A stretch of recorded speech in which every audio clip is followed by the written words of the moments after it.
What's up, guys? Welcome back to another episode of Down to the Wire. I'm the breadstick back here with the shark, and we are here with episode 20 of Down to the Wire. Um, Today we're just gonna be talking about different teams and our opinions on teams, just to keep it casual. The cash episode. So Dalton, you got the teams. We've got the opinions. Let's get started. We're gonna start off with the East, and then we'll head over to the West. I don't know how many teams Dalton has picked, so we'll see what happens. Dalton. So start off with the first team with the East.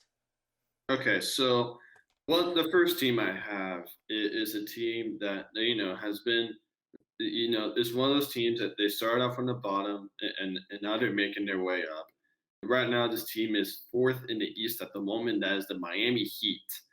Right now, they're on a five-game winning streak, and I think they're starting to hit their stride now after dealing with like early injuries in the season. But with Jimmy Butler and Bam Adebayo back to normal.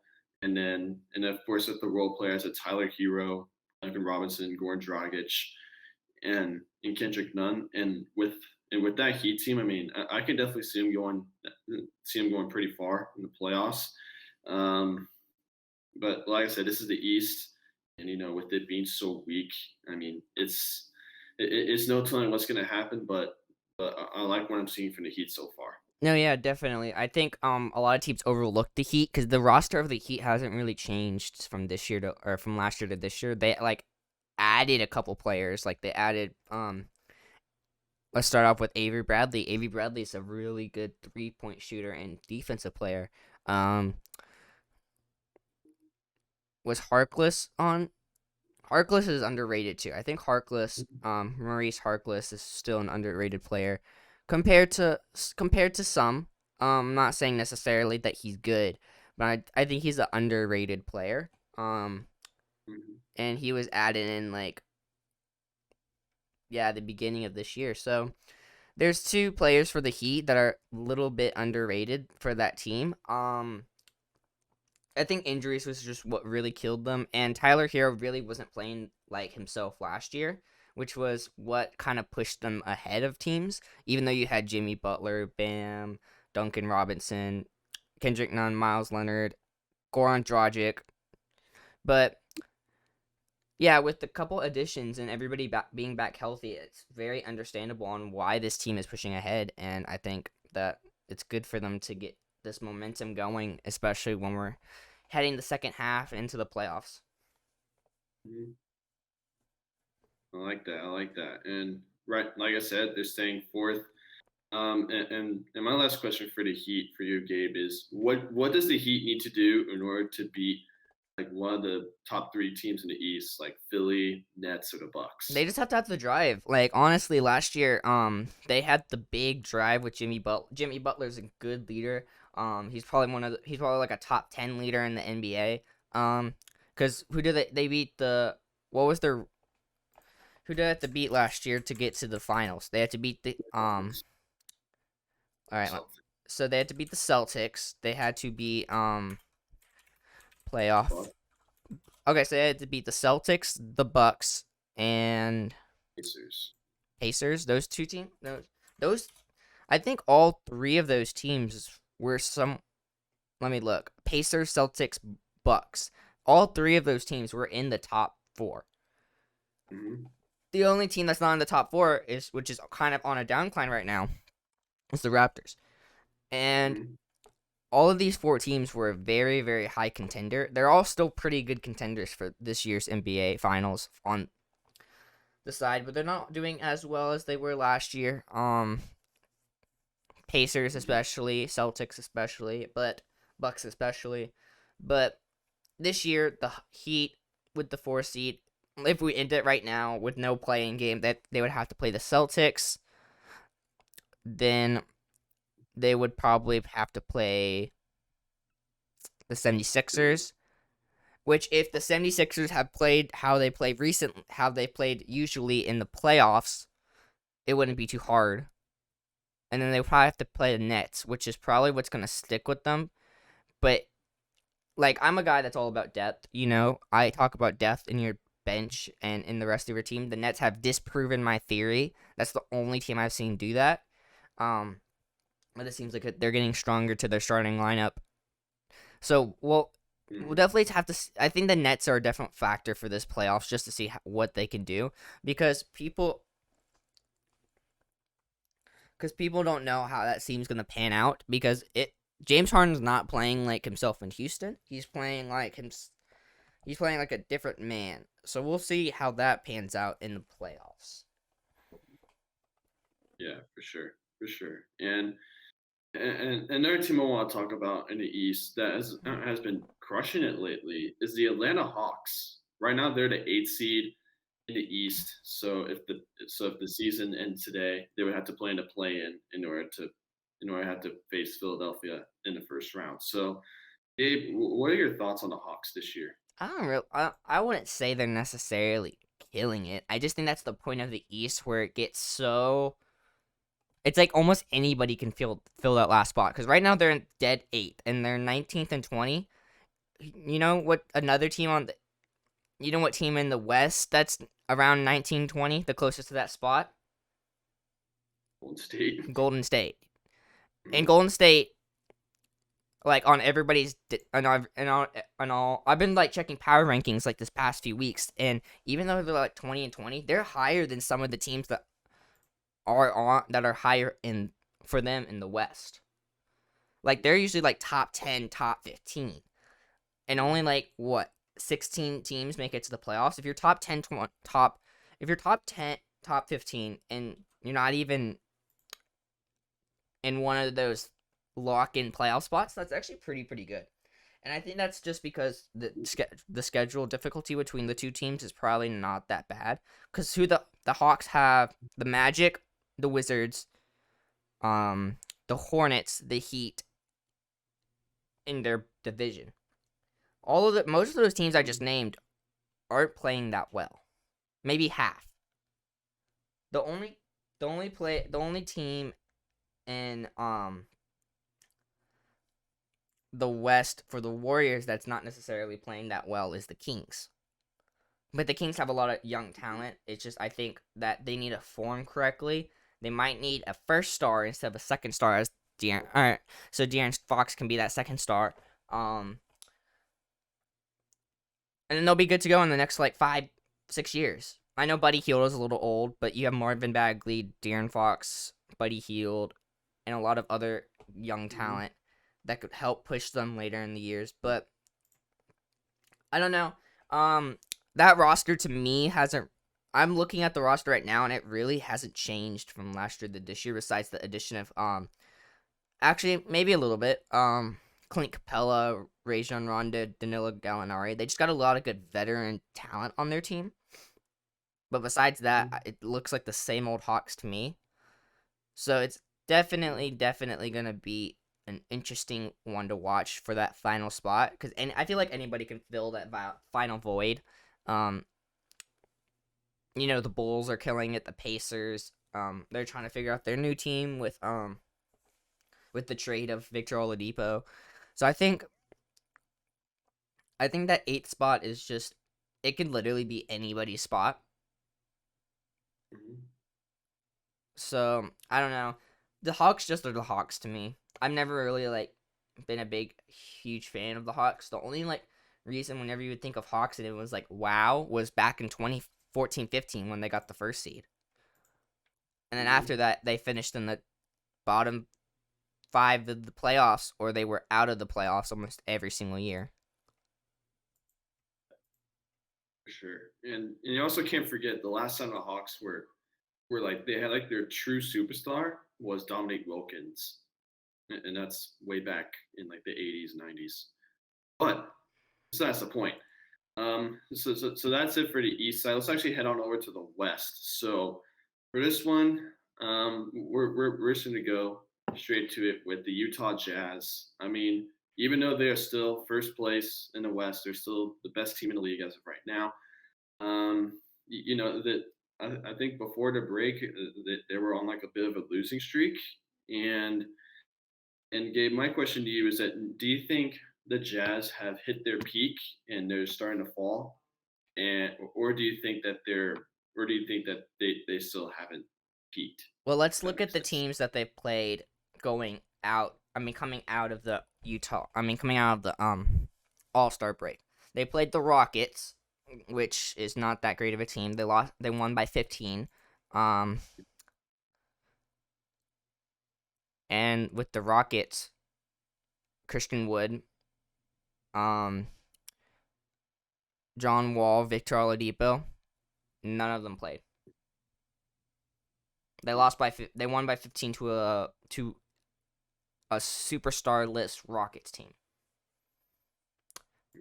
Then you look at the Warriors. Woo! Dawn, did you watch that game? That game where Utah played Golden State. Yeah, just recently on Sunday. I watched a little bit of it. Okay, so I just want you to know the Jazz are their top 3 defense in the entire league. They are top 3 defense in the entire league. I read that the other day. Wiggins 28, Curry 32, Wiseman 16, Poole 18. Draymond even had 11. When does Draymond ever hit double digits of points? How are you gonna let the Klay Thompson-less Warriors and with a bunch of young new talent come into? I'm very surprised. That's all. I'm very surprised with this because if the Jazz are losing to this type of team, where the Warriors, this is a once every like few weeks for the Warriors, they'll have a good game. This was one of their once every good week for the Warriors. If the Jazz, let's say the Jazz end up playing a team. Let's look.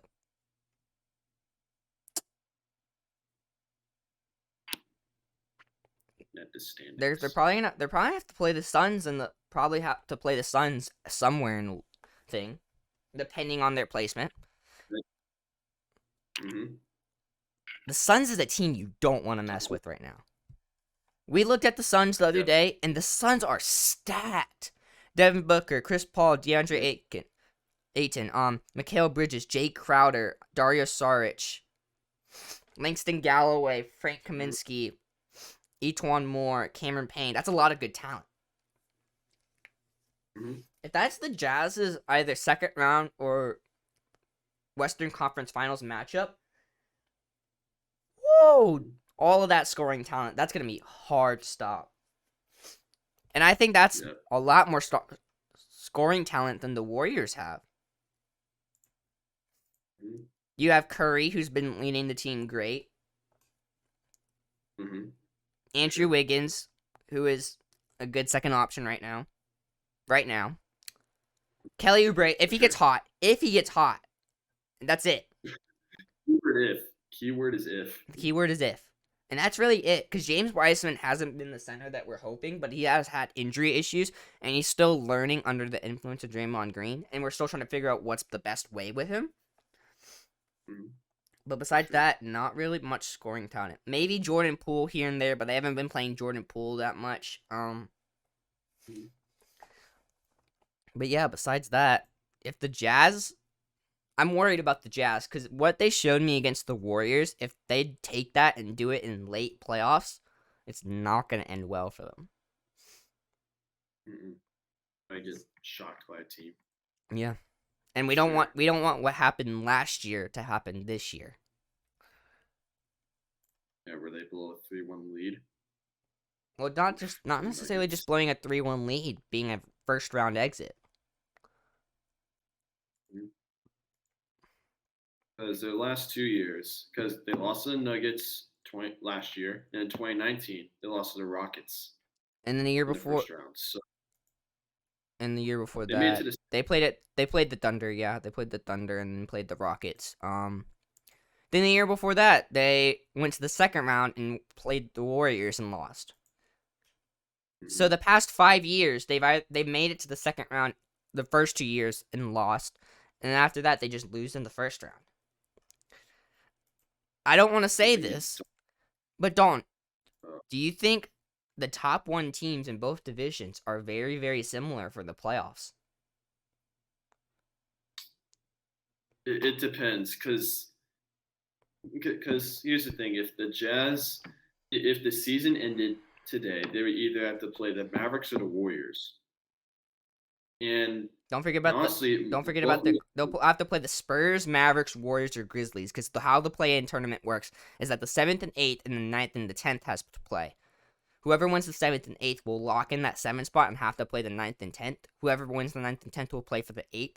And whoever, both winners of both games, whoever wins that will get the 8th spot. So they could play potential 4 different teams. okay.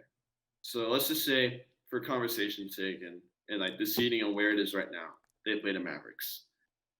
Personally, I think the Mavericks will push them to 6 games. They'll do exactly what they did last year to the Clippers, push them to 6 games. And if you look at the other side on the East, because if, like I said, season is today and no plan, we're gonna play the Hawks. And personally, I think Philly could. I think it would take them. The Hawks will get 1 win out of them, so I'd say that Philly will beat them in 5.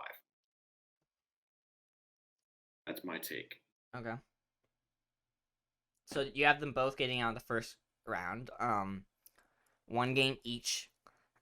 And then let's just say Mm-hmm. now I'm looking at it. Nets play Knicks. Nets. Bucks play Hornets. Bucks. Heat play Celtics.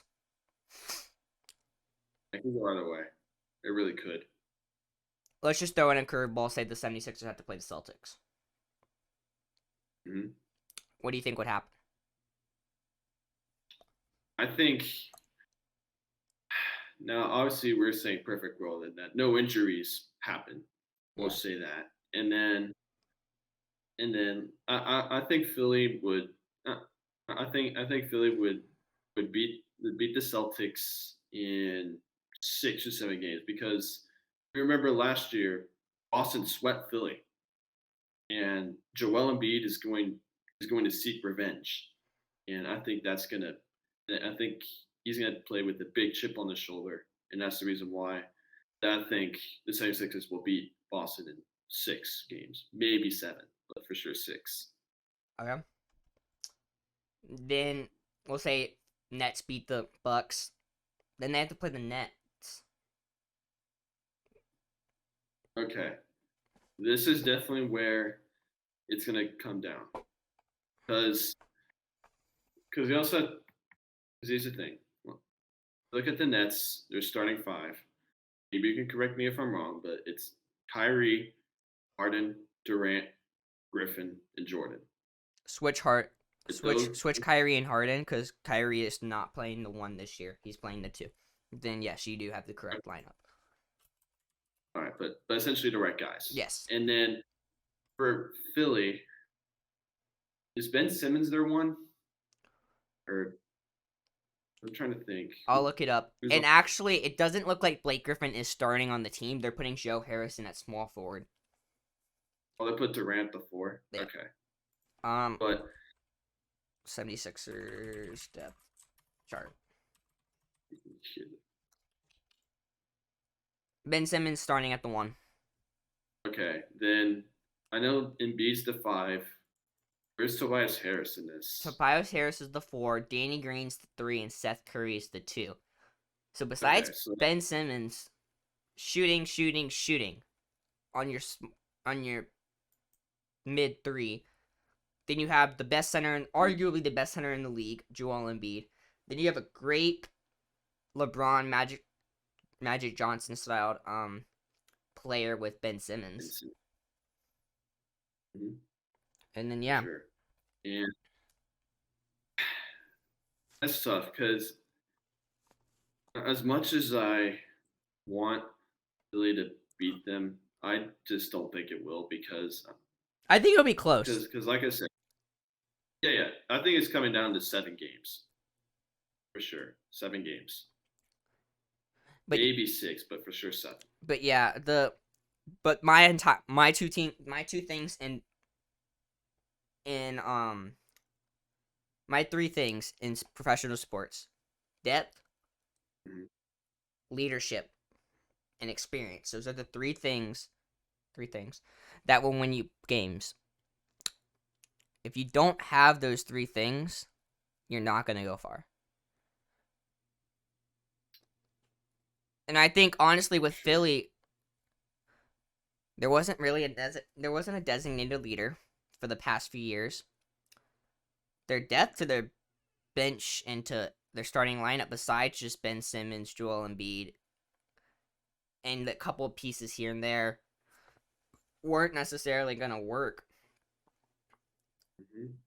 And then experience, no one's really been to the playoffs, but now you have Danny Green, who gets a little bit of experience. You have Dwight Howard, um, Hmm. and everybody's a little bit older. They're more mature. They've been in bad playoff positions before, so maybe now that they've been in bad playoff positions, that they'll play a little bit better.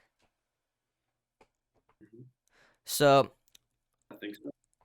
but the only issue with the Nets, the team that they're playing, is that maybe their depth isn't that great. They have good leadership and experience, Hmm. but besides, I'm looking at the thing: Blake Griffin, Jeff Green, and Landry Shamet. Maybe those three players. But to be honest, in the playoffs, you only really, or in like late playoff situations, you only really like use 8 people in your rotation. Everybody else just I kind of mean, goes. it's Everybody just else kind of goes. No one else has really used just different people in their rotation. And with that team, you can literally put anybody anywhere. It feels like you could switch James Harden, Mhm. Kyrie Irving. You could put one in. You could put Kevin Durant basically almost anywhere, maybe except not center. You have with your 4 and your 5 with Blake Griffin and DeAndre Jordan. You could mess around with that. You could do a lot with that team with only 8 or maybe even like 6 players. But with the 76ers, they're gonna need to rest their starters. They're gonna need to rest their starters. Definitely to make a deep playoff run. Yeah. I hope. So you're saying I hope with how much. that Philly. Yeah, I hope with how much revenge that Philly has that it goes far. But I honestly just couldn't tell you. Hmm. And then we'll move over to Sure. the West since we were comparing teams, and we'll go back to the West. We have Jazz versus Mavs, Yeah. where we pick the Jazz. Suns versus Spurs. I think Suns. Sorry. Lakers versus Trailblazers. I think Lakers. Clippers versus Nuggets. I just don't think the Nuggets have it in them this year to really pull off what they did last year. Hmm. So I picked the Clippers. Jazz would play the Clippers.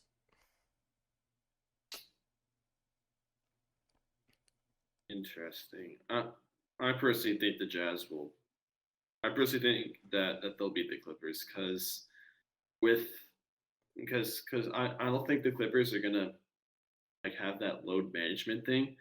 I mean, if they do, then they're at a big disadvantage. But with the with the Clippers, I mean Kawhi and Paul George are good, but I don't think they don't have the firepower like the Jazz do. And personally, I think Quinn Snyder is a better coach than Tyronn Lue, and so I think coaching has something to do with this. And I think the Jazz will beat the Clippers in 5 or 6 games. Whoa, that's so you had them going to almost 6 or 7 games with the Mavericks. Now you have with the Clippers, who are ranked higher in the seedings, to only go to 5 or 6. Why is that? Well, see, well, part of it's because that last year with the Clippers knocking out the Mavs, that's part of it. But another thing that goes with it too that is that the Clippers they're like one of those teams that's just all over the place. Like they'll do really good and then they'll do really bad. And with the playoffs, I don't think they're gonna have. I don't think they'll have it in them. I really don't think so. And I think the Jazz are gonna peak at the right time, and that's when they're gonna drop the hammer on them. So yeah, that's why I'm saying that the Jazz will beat the Clippers in 5 or 6 games. All right, then Suns versus Lakers. That's tough. So as you know, Anthony Davis right now is, I believe he's hurt, right? Yeah, Okay. Because if the Lakers have to go in with their current roster, they I personally think the Suns will beat them in like 6 games. really? But Because here's the thing. yeah, the Warriors with the Hampton Five, that lineup went up against a LeBron, like that Cavs team in 2018. And I understand LeBron only took it to 4. He honestly probably could have took it to 5 or 6 if they had that momentum in the playoffs with that game 1 win if J.R. Smith didn't screw it up. But Yeah. but I just no one thought that Cavs team was really going to go to the playoffs and then or not to the playoffs but to the finals, and they did. And that's just cuz the amazement of Mm-hmm. LeBron. And we can see LeBron Mm-hmm. has had that longevity, and he still plays pretty well at his 34, 35 age. Mm-hmm. So it's just kind of interesting to see that you say only 5 or 6 when I feel like that roster is better. This Lakers roster is better than that Heat roster, or not Heat, Cavs roster. Yes, given the fact that maybe the West is a little bit more. I mean, West is more stronger than the East, but I think that team is better for that playoffs. And I'm thinking, I don't know if that's gonna happen, but this is what I'm thinking. The Lakers Mm-hmm. haven't been that satisfied with Marc Gasol this year, so they're in the buyout to look for another center. They can either go Uh, for Andre Drummond or JaVale McGee, mm, and maybe put Gasol to the back.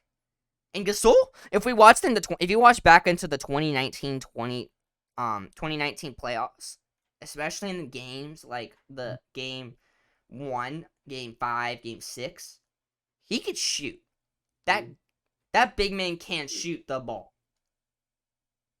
mm, And that's lethal for a guy that big because you don't usually play up on the guy. You play back and you just mm. hit long range shots. Yep. So I don't know. It's just kind of interesting to see you say that like the Lakers will only go to 5 or 6 with the Suns. And I just personally think that this Well, Lakers roster is better than that Cavs roster, and they eh, went to the playoff. I mean, they went to the finals. that's true. That's true. But like I said, with the Lakers right now, I'm just saying it like if the playoffs were right now and AD wasn't there. I mean, you can tell that the Suns have an advantage. Like if the Suns 3 people are healthy, then yeah, they'll for sure have the advantage over the Lakers. But like always, playoff LeBron is very different than regular season LeBron. And I mean, I don't think LeBron, even though he has great role players, I don't think he could carry it by himself, even with the great role players that he has. Now, if you had Anthony Davis on him, then with him, then yeah, for sure, I think the Lakers will beat the Suns with that. But yeah, I personally think that the Suns have him if LeBron doesn't have Anthony Davis. Okay. I think it could go either way. It just depends on how much playoff LeBron comes out at 34, Mm-hmm. 35. But to me, I wouldn't personally count them out. Yep. Even in I know. late playoffs, I wouldn't, but that's just me. Um but yeah. Anyways, so so then you have the Jazz playing the Lakers, Yeah, we'll say or with the Lakers. Jazz versus Suns. Since you're saying Suns are coming out, Yep. I think personally that's where the Jazz head downhill. Yeah, because also you also have to realize that Donovan Mitchell and Rudy Gobert, they're still like they haven't gotten that much experience when it comes to the playoffs. All that, even though Donovan Mitchell has made the playoffs all the years he's in his career, and Gobert has made it a few times, but you have to realize that that experience does come into play, and we all know Chris Paul, who has been to the conference finals. I want to say, of course, once in 2018, where they lost to Golden State, but you have to realize that Booker and Aiton haven't experienced the playoffs, and I think with CP3 as the leader of that team, I definitely think that experience does take over, and I think that the Suns And I think the Jazz are for sure going to give them a run for their money, without a doubt. And it's definitely going to go past 5 games, 6 or 7 at least. So personally, I actually think that the Suns will make it to the finals if Okay. they beat the Jazz. So you have the Suns versus the Nets in the finals Yes. as of right now. Okay. That's not hard to argue with. Mhm. Um. All right. Do you have one more team because you had two on the other side and we only talked about one on this side? So do you have a final team for this side? Well, I was gonna, because yeah, we talked about the Jazz and Mm-hmm. saying that they haven't been. Another team that I want to talk about is the Trailblazers. Um, I think they're like fifth right now. They are sixth right now. Okay, they're sixth. So with Damian Lillard, he's always that guy that plays out of his mind, as you saw in the bubble. And with this year, I mean, he's been producing good numbers as always. But the thing is that they have great role players too. Besides Lloyd, there's CJ McCollum, Carmelo Anthony, who has been doing better, and they have. I think they still have Jusuf Nurkic, and and yeah, and their coach of Terry Stotts. He's pretty good. He has some of that veteran veteran experience as a coach, and I personally think that. I mean, last year, whenever they played the Lakers in the first round, I mean, they got beat in 5. But I personally think that if the playoffs started today, I think that Lillard could give LeBron a run for his money. If I'm being honest with you, because I mean, Damian Lillard he can definitely pop off when he needs to, but I think that playoff LeBron is reigns supreme over that. So that's my take. I think it depends on playoff LeBron and it depends on Robert Covington. It's the team besides that team exact same as last year, pretty much. That piece of Robert Covington makes a big difference in their difference between this year and last year. It depends on Mhm. how he plays, and I think that will determine because Dame can give you 40, CJ can give you 25, um, Carmelo can give you 15. Then a couple other role players can give you like 10. Gary Trent, um, Zach Collins, some other good talent on that team. But it's really gonna come down to Robert Covington. What can he do in the playoffs? He's been a great, Wow. great, great option for the Trailblazers this year. He's been playing phenomenal. But what can he do? That's my question. Playoffs. See the difference between like regular season regular season games versus playoff games. Like let's say Giannis. Giannis, for an Yep. example, is a player that plays phenomenal in the regular season, but terrible in the postseason.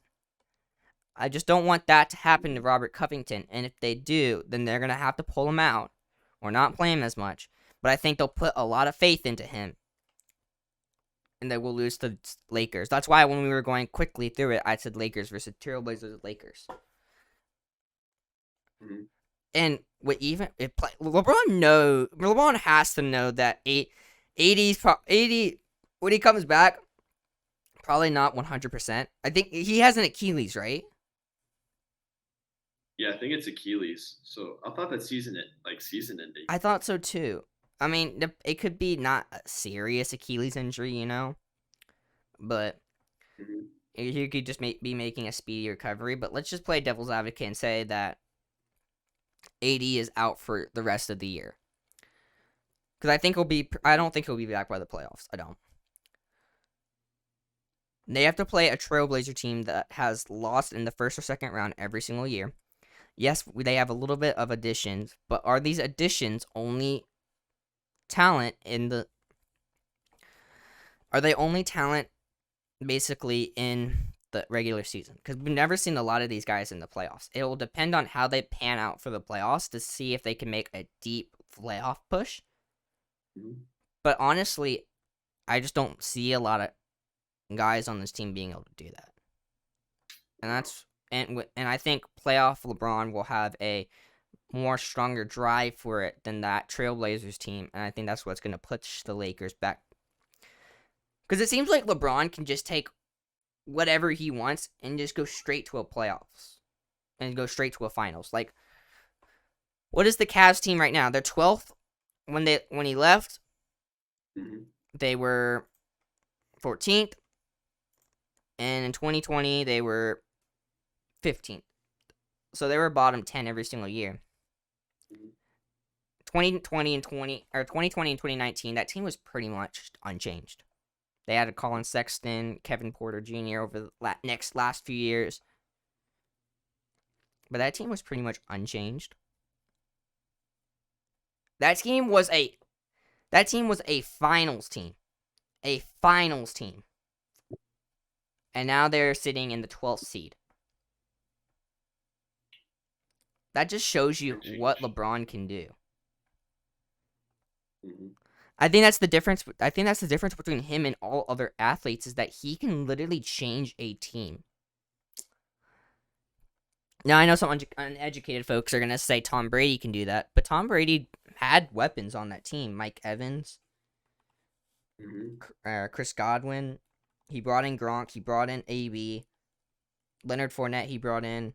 They still had Ronald Jones. They still had Scotty Miller. They had a lot of good talent on that team.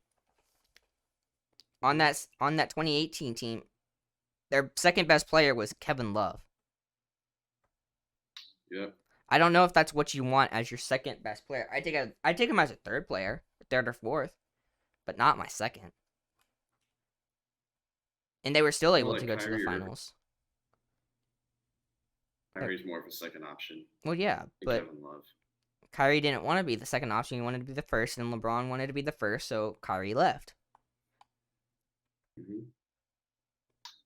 All right. So we are at way over time. We're probably just going to, I don't know. I'll figure it out. But anyways, dudes, thank you all for watching. Hope you all enjoyed this episode of Down to the Wire. If you did enjoy, please leave a like, comment down below, subscribe, hit that notification bell. Make sure you check out our socials for Season Snatch and our personal socials. And I will see y'all next time. Peace.